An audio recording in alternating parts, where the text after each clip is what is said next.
no favoritism, no manipulation, only merit, transparency and justice. The real success of Mega DSC is that even those who could not secure a post acknowledge that the process was fair. దానికంటే ఏం కావాలి దిశ? అదే నాకు తృప్తి, దానికే reflection.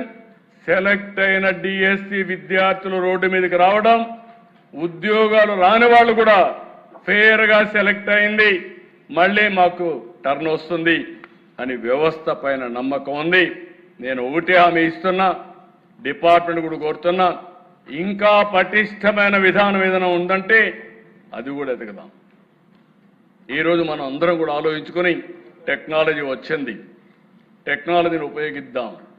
సమర్థవంతమైనటువంటి విద్యా విధానమే కాకుండా పరీక్షల్లో కూడా రిఫార్మ్ తీసుకొద్దాం. పరీక్షల్లో కూడా రిఫార్మ్ తీసుకొచ్చి ఎక్కడ కూడా zero tolerance on exams leakage కానీ కండక్షన్లో కానీ. అదే సమయంలో ఒక నమ్మకాన్ని కలిగించాలి, విశ్వాసాన్ని పెంచాలి. తద్వారా మెరిట్ని ప్రమోట్ చేయాల్సిన అవసరం ఉంది. ఈ సభ ద్వారా మరి ఒక్కసారి అందరికీ హామీ ఇస్తున్నా, ఎట్టి పరిస్థితిలో ఎక్కడా అవకతవకలు జరిగినా ఈ ప్రభుత్వం జీరో టాలరెన్స్. అదే సమయంలో బురద జల్లితే కూడా zero tolerance. That is our commitment.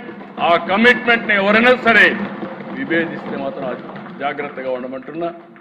వీళ్ళు మాట్లాడతారు దేశం. ఇప్పుడు వచ్చుంటే నేను చెప్పుండేవాడిని, కాగితాలన్నీ ఇచ్చి ఎండగట్టేవాడిని, పారిపోయేవాడిని. సిగ్గు లేకుండా అసెంబ్లీకి రారు, బయట పబ్జీలు ఆడుకుంటూ ఎక్కడ వీళ్ళందరూ మాట్లాడే పరిస్థితికి వస్తున్నారు. ఇది బాధ్యత కాదు. బాధ్యత కలిగిన వ్యక్తి అసెంబ్లీలో ఉండాలి.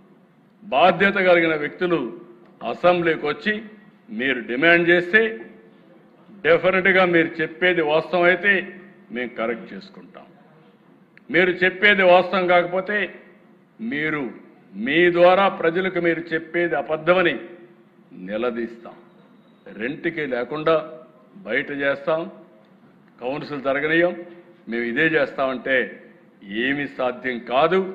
అల్టిమేట్గా ప్రజల్లో మీరు చులకన అవుతారు.